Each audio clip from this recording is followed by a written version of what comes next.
Welcome sa Tagalize Movie Recap. Tatalakayin natin ngayon ang comedy movie na pinamagatang Don't Mess with the Zohan. Kwento ng isang superhuman Israeli soldier na sawa na sa gera at gusto na lang na maging isang barbero.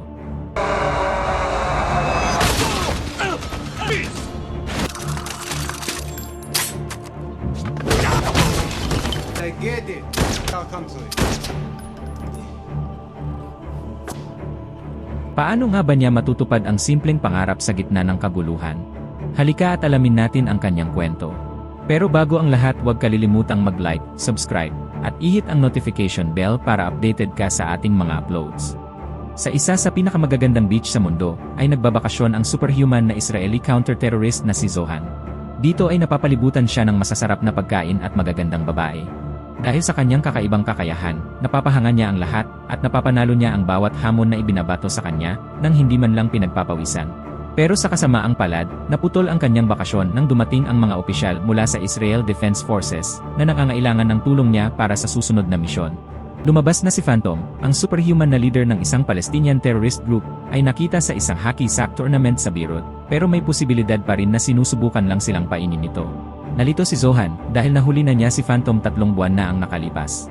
Doon ay nalaman niyang pumayag pala ang mga boss niya sa isang trade-off, kaya't nakalaya itong muli. Hindi na sana tatanggapin ni Zohan ang misyon, pero nang mabanggit ang posibilidad ng mga sibilyang madadamay, ay napilitan siyang sumama para maiwasan ang mas malaking problema. Habang naghahanda siya para sa misyon, ay kinuha niya mula sa isang tabong lugar sa kanyang kwarto ang kanyang pinakamahalagang kayamanan. Ito ay isang lumang libro na tungkol sa pag-aayos ng buhok. Pinaka-iniingatan niya itong bagay dahil pangarap niyang maging hairstylist balang araw. Isang gabi, habang kumakain kasama ang kanyang mga magulang, ay inamin niya na pagod na siya sa gulo at karahasan at gusto na niyang tumigil para magsimula ng bagong buhay sa Amerika. Ngunit hindi ito sinang-ayunan ng kanyang mga magulang. Dahil para sa kanila, ang pagiging sundalo ang pinaka-stable na trabaho na maaari siyang magkaroon. At nang tuluyan nilang mapilit si Zohan na aminin ang pangarap niyang maging hairstylist, ay pinagtawanan lang siya nila at tinawag na bading. Pagkatapos ng hapunan, ay humiga si Zohan sa kama habang umiiyak. Kinabukasan, pumunta si Zohan sa downtown at handa ng kumilos. Hindi naging mahirap para sa kanya na patumbahin ang bawat sundalong humarang dahil sa kanyang kakaibang lakas, kabilang na ang kakayahang pigilan ang bala gamit ang kanyang ilong. Pero hindi basta-bastang kalaban si Phantom. Pinahabol niya si Zohan hanggang sa makarating sila sa dagat. Doon, ay nagpasahan sila ng granada hanggang sa ito ay sumabog, at ang tanging naiwan na lang kay Zohan ay ang kanyang beach shorts. Ipinakita ito ni Phantom sa kanyang mga tauhan bilang patunay na napatay niya ang pinakamahusay na Israeli counter-terrorist sa kasaysayan. Pero bahagi lang pala iyon ng plano ni Zohan para magpanggap na patay na at tuluyan ng magretiro. Matapos kunin ang bag na itinago niya gamit ang isang ibon, ay palihim siyang sumakay sa eroplano papuntang New York. Naglakbay siya sa loob ng isang pet crate kasama ang dalawang aso na sina Scrappy at Coco na hindi man lang lumalapit sa kanya noong una. Pero nang baguhin niya na ang kanyang gupit sa mas modernong disenyo, ay saka pa lang siya nilapitan ng mga ito. Sa oras na makarating ang eroplano sa Amerika, pati ang mga aso ay nagupitan na rin niya. Nagawa niyang makatakas ng ligtas, at upang makarating sa Manhattan, una niyang pinuntahan ang sikat na Paul Mitchell Salon. Doon, nagpakilala siya gamit ang peking pangalan na Scrappy Coco, na hango sa dalawang asong nakasama niya, at nag-apply bilang hairstylist. Pero pinagtawanan lang siya at pinalayas dahil sa kakulangan niya sa karanasan at sa kakaiba niyang asal. Habang nag-ikot sa lungsod, ay napansin ni Zohan ang isang binatang Jewish na si Michael, na binubuli ng isang driver na muntik nang makasagasa sa kanyang bisikleta. Tinulungan siya ni Zohan na agad pinatumba ang bully, at nakuha niya ang pasasalamat ni Michael. Ngunit sa kasamaang palad, ay biglang napalitan ng kaba ang masayang sandali. Dahil habang nasa kalsada, ay napansin ni Zohan ang isang taxi na huminto sa traffic light, at agad niyang nakilala ang driver, na nagngangalang Salim. Isang Palestinong lalaki na nakilala niya noon sa isang misyon. Dahil natakot siyang makilala, ay bigla niyang binuhat si Michael para matakpan ang kanyang mukha at mabilis na tumakbo palayo hanggang sa makarating sila sa bahay ni Michael. Doon niya nakilala ang ina ni Michael na si Gail. Nagpanggap si Zohan na isang Australian para makuha ang tiwala nito at umubra naman ang kanyang plano. Pinayagan siya ni Gail na tumira sa apartment sa itaas. Ngunit makalipas lang ang ilang oras, ay hindi sinasadyang naabutan ni Michael sina Zohan at Gail na may ginagawang kababalaghan na talagang nakapagpatrauma sa kanya. Kaya sinubukan ni Zohan na ilihis ang isip ni Michael at bumawi sa pamamagitan ng pag-aya sa kanya na lumabas at maghanap ng mga chicks. Sa club, tinuruan ni Zohan si Michael na huwag maging mapili dahil lahat ng babae ay may kanya-kanyang kagandahan, anuman ang edad o itsura nito. At habang sinusubukan ni Michael na sundin ang payo sa kanya, ay nilapitan naman si Zohan ni Ori, na isang kapwa Israeli immigrant na agad siyang nakilala. At dahil iniidolo niya ito, ay nangako si Ori na hindi niya ibubunyag ang pagkakakilanlan ni Zohan, at binigyan pa siya ng business card sakaling gusto niyang magtrabaho sa kanyang electronics shop. Kinabukasan, muling naghanap ng trabaho si Zohan, pero walang salon ang gustong tumanggap sa kanya dahil wala siyang karanasan, at napapaiyak pa raw sa kanya ang mga bata. Dahil napagtanto niyang mas matatagalan pa bago niya makuha ang pangarap niyang trabaho, kaya nagpa siya si Zohan na puntahan si Ori sa isang lugar sa Lower Manhattan na tinitirhan ng maraming Middle Eastern immigrants. Gusto ni Zohan na makakuha muna ng pansamantalang trabaho sa electronics shop habang naghahanap pa siya ng mas maayos na oportunidad. Pero nagbago ang isip ni Ori at tinanggihan siya. Ipinaliwanag niya na ang shop na iyon ay parang pumapatay ng mga pangarap. Dahil daw lahat ng empleyado niya ay may ambisyon noong unang dumating sa bansa, pero ngayon ay doon na lang sila natenga at ayaw niyang mangyari rin yon kay Zohan. Kaya nagbigay siya ng ibang ideya. May isang maliit na salon sa kabilang side ng kalsada, sa lugar ng mga Palestinian, at malamang daw na tatanggapin doon si Zohan. Sa una, ayaw ni Zohan na magtrabaho sa isang Palestinian na negosyo. Pero mabilis siyang napapayag ni Ori nang ipakita nito kung ano na ang ginagawa ni Phantom ngayon. Dahil sa kasikatan nito, nagpapatakbo na si Phantom ng restaurant chain na tinatawag na Phantom Mochentuken. May kasama pang laruan sa kids meal, kabilang ang sarili niyang figure at isang sumasabog na bersyon ni Zohan. Dahil sa galit na ang kanyang kaaway ay nagagawa ang gusto nito, habang siya ay hindi, kaya isinantabi ni Zohan ang kanyang pag-aalinlangan. Tumawid siya sa kalsada at doon ay nakilala niya si Dalia, ang may-ari ng salon na nahihirapan ng panatilihing bukas ang negosyo dahil sa halos buwan-buwang tumataas na renta. Hindi niya nagustuhan ang kakulangan ng karanasan ni Zohan. Pero sa huli, ay pinayagan niya itong magwalis ng sahig ng ilang araw sa isang linggo, nang walang bayad, para kahit papaano ay makapag-practice ito. Nagpatuloy si Zohan sa paninirahan sa building ni Michael, at sa libreng oras niya, ay nagpa-practice siya ng hairstyling kay Gail. Kasabay nito, nagtatrabaho rin siya sa salon ni Dalia, at todo ang dedikasyon niya, kahit simpleng gawain lamang ang ginagawa niya. Sa katunayan, sa sobrang linis niyang magtrabaho, na minsan ay nahihirapan na ring makagalaw ang ibang stylist, tulad ni Claude. Para mapabilis ang kanyang pagkatuto at hindi na maging sagabal, ay nagsimulang bigyan ni Claude si Zohan ng extra lessons pagkatapos magsara ang shop. Dahil wala siyang kinikita rito, kumuha rin si Zohan ng part-time job bilang driver para may panggastos. Pero masyadong delikado ang kanyang paraan ng pagmamaneho. Isang hapon, may isang stylist sa salon ni Dalia ang umalis, kaya agad nag-volunteer si Zohan na pumalit. Sa una, ayaw pumayag ni Dalia dahil hindi pa siya kumpiyansa sa kakayahan ni Zohan. Pero pumayag din siya nang makita na wala namang reklamo ang mga kliyente. Sa wakas, nagawa na ni Zohan ang matagal na niyang pinapangarap. Medyo luma ang style ng kanyang paggugupit, pero ayos lang sa mga kliyente niyang karamihan ay mga middle-aged na babae dahil tratong reyna ang binibigay niya sa kanila. Nakikipagbiruan siya, sumasayaw, at nagbibigay ng head massage na halos sobra na sa lambing. At matapos ang gupit, ay dinadala pa niya ang mga ito sa likod para sa pribadong session. Hindi nagtagal, halos lahat ng babae sa lugar ay dumadayo na sa salon ni Dalia para magpagupit kay Zohan. Dahil dito, ay lumago ang kita ng negosyo, at nakakabayad na si Dalia sa patuloy na pagtaas ng renta. Sa sobrang tagumpay ni Zohan, tinawagan pa siya ni Paul Mitchell mismo para alukin ng trabaho. Pero pinili niyang manatiling tapat kina Dalia at Claude bilang pasasalamat sa pagtuturo sa kanya. Binibigyan niya pa si Claude ng tips kung paano mas maayos makitungo sa mga kliyente. Isang araw, may dalawang bagong kliyente ang dumating sa salon sakay ng taxi ni Salim. Doon, muling nakita ni Salim si Zohan, at agad niya itong nakilala mula pa noong panahon na nasa Palestine siya. Naalala niya kung paano niya ito binato ng sapatos at dinuraan noon. At bilang ganti, ay kinuha ni Zohan ang paborito niyang kambing. Galit na galit at gustong makaganti, kaya tinawagan ni Salim ang kanyang mga kaibigan na sina Hamdi at Nasi para gumawa ng plano kung paano huhulihin si Zohan at sumikat tulad ni Phantom. Samantala, nagpiknik naman sina Zohan at Dalia, pero nilinaw agad ni Dalia na hindi yon date. Habang magkasama sila, ay mas nakilala nila ang isa't isa at nagbahagi sila ng kanilang mga karanasan bilang mga imigran. Namangha si Zohan nang marinig na pareho sila ng pananaw, na ayaw niya rin sa walang katapusang alitan ng dalawang panig para sa mga walang kwentang dahilan. Pagbalik nila sa salon, dumating si Nasi na nagkunwaring kliyente. Binanggit niya ang mga bagay tulad ng kambing at pagbato ng sapatos bilang paraan para mangalap ng impormasyon.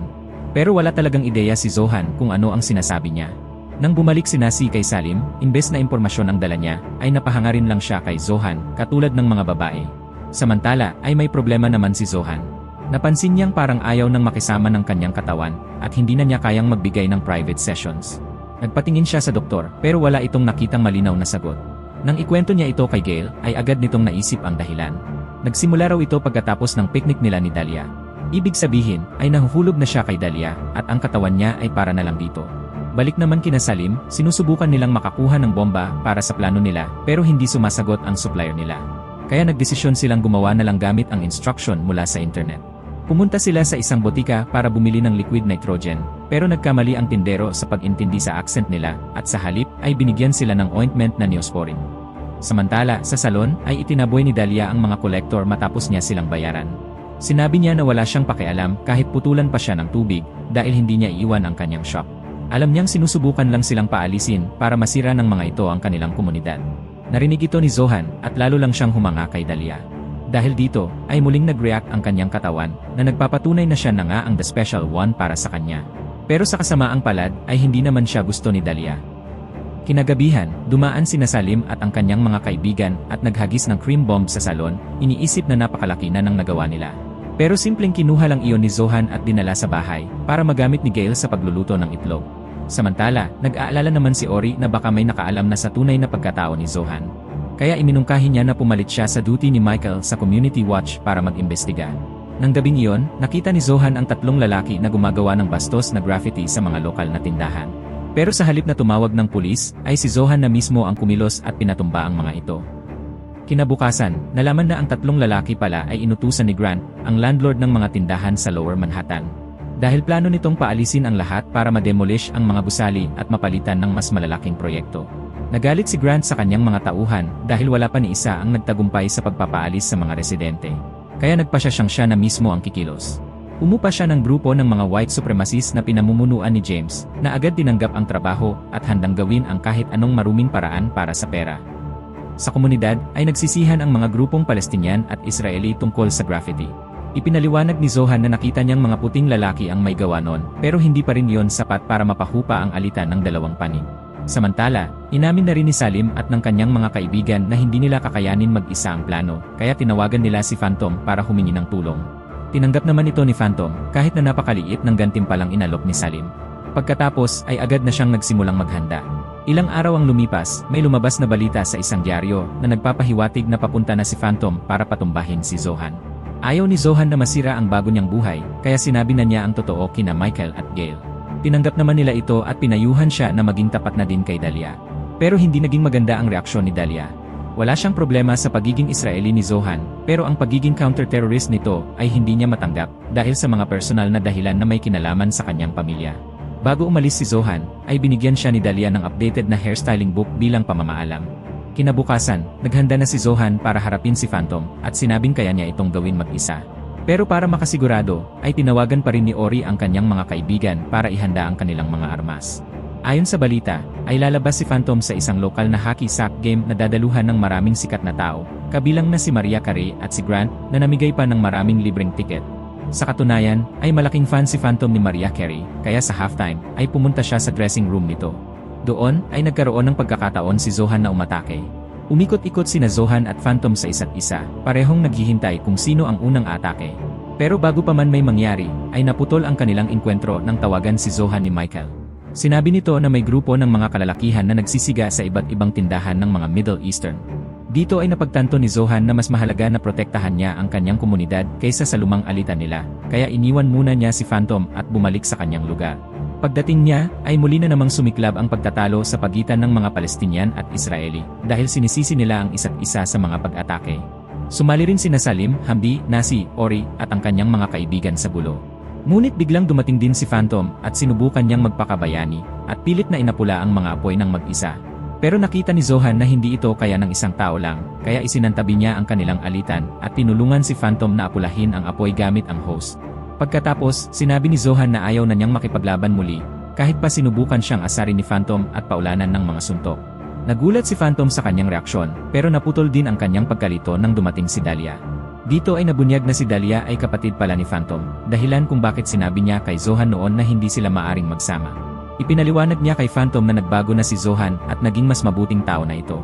Isang tao na natutong makipagkaisa, imbes na makipag-away. Dahil dito, ay napagtanto na rin ni Dahlia na minahal niya na si Zohan dahil sa kanyang pagbabago. Ang kanyang mga salita ay nagdala ng pagkakasundo sa dalawang grupo. Pero si Salim ay nananatili pa ring galit dahil sa kanyang kambing, hanggang sa humingi ng tawad si Zohan sa kanya at sinabi na minahal niya ang kambing na parang pamilya niya na. Ngunit naputol ang kanilang masayang sandali nang muling magpakita ang mga kriminal na patuloy pa ring nagsisiga. Kaya ginamit ni Zohan ang kanyang Special Army Goggles para mangalap ng impormasyon, at doon niya natuklasan na ang mga kriminal pala ay si James at ang kanyang mga tauhan. Lumalabas na si Grant ang nag-organisa ng hacky sack game para sadyang ilabas ang lahat ng tao sa kalsada, habang binibigyan ang mga kriminal ng pagkakataon na kumilos.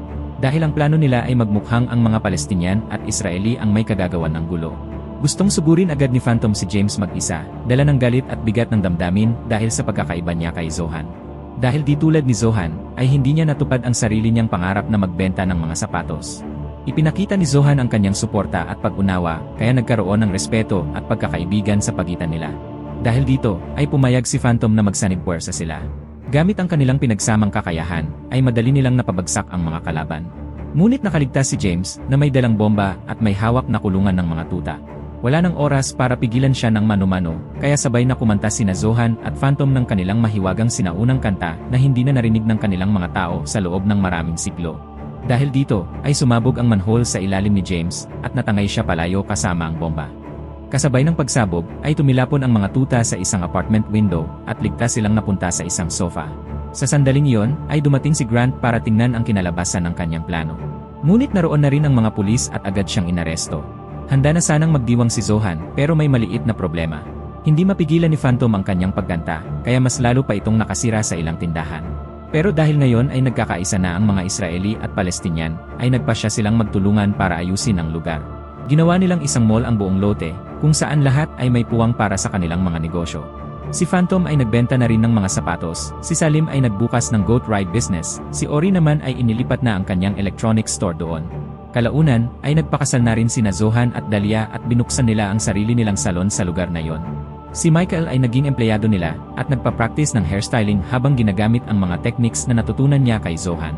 Isang araw, ay nagulat si Zohan nang dumating ang kanyang mga magulang sa salon. Mas lalo pa siyang nagulat nang makita niyang tinanggap ng mga ito ang kanyang negosyo at ang kanyang Palestinian na asawa. At bilang tanda ng suporta, ay pinayagan pa nila siyang gupitan ang kanilang buhok. At dito na nagtatapos ang ating kwento. Kung nag-enjoy kayo, maaring i-hit ang like button, subscribe, at notification bell para updated ka sa susunod na uploads.